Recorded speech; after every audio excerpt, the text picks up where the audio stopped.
এই বিষয়ে যারা বিশেষজ্ঞ তারা পরিষ্কারভাবে বিভিন্নভাবে বলেছে যে আইডি এইভাবে হ্যাক হতে পারে না।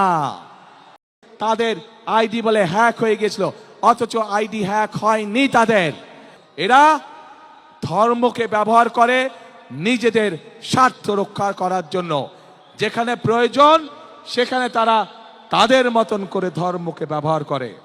আমরা গতকাল দেখেছি যখন এই কথা বলার পরে তীব্র সমালোচনা শুরু হলো নারী সমাজ থেকে, যখন এই কথা বলার পরে তীব্র সমালোচনা শুরু হলো সমাজের প্রত্যেকটি মানুষের কাছ থেকে, তখন তারা বলছে তাদের এই আইডি নাকি ফেক হয়ে আইডি হ্যাক হয়ে গিয়েছিল।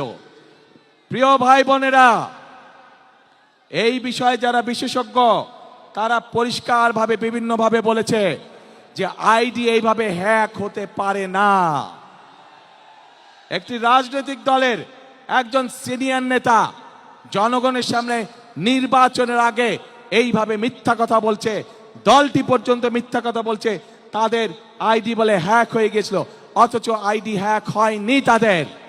কাজেই এরা নির্বাচনের আগে নিজেদের স্বার্থ সিদ্ধির জন্য মানুষের সামনে মিথ্যা কথা তুলে ধরছে, মিথ্যা কথা তারা বলছে। এদের একটাই পরিচয়, এরা মিথ্যাবাদী। এরা নিজেদের প্রয়োজনে নিজেদের স্বার্থেরা মিথ্যা কথা বলে। যারা মিথ্যা কথা বলে, হাজারো লক্ষ কোটি মানুষের সামনে যারা মিথ্যা কথা বলে, যারা বিশেষজ্ঞদের মুখের উপরে মিথ্যা কথা বলে, এরা আর যাই হোক এরা দেশ দরদি হতে পারে না। এরা আর যাই হোক এরা কখনো মানুষের দরদি হতে পারে না। এরা আর যাই হোক এরা কখনো জনদরদি হতে পারে না।